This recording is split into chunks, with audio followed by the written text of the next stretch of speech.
بسم اللہ الرحمن الرحیم۔ السلام علیکم ورحمۃ اللہ وبرکاتہ۔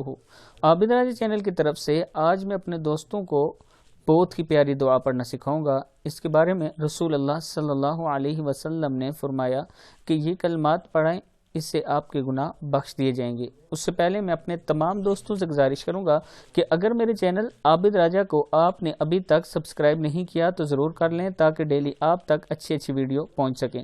تو سٹارٹ کرتے ہیں آج کا لیسن۔ بسم اللہ الرحمن الرحیم۔ رات میں سونے سے پہلے پڑھیں۔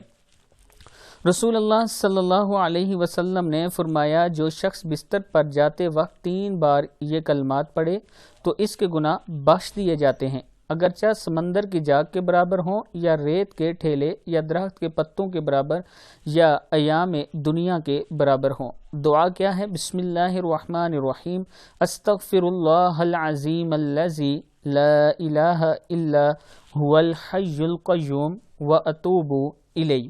پھر پڑھ لیں۔ استغفر اللہ العظیم الذی لا الہ الا هو الحی القیوم واتوب الیہ۔ میں اللہ تعالی عظمت والے سے بخشش مانگتا ہوں، اس کے سوا کوئی معبود نہیں، وہ زندہ قائم رکھنے والا ہے اور میں اس کی بارگاہ میں توبہ کرتا ہوں۔ صدق اللہ العظیم۔ اس ویڈیو کو آپ دوستوں نے آگے ضرور شیئر کرنا ہے۔ السلام علیکم ورحمۃ اللہ وبرکاتہ۔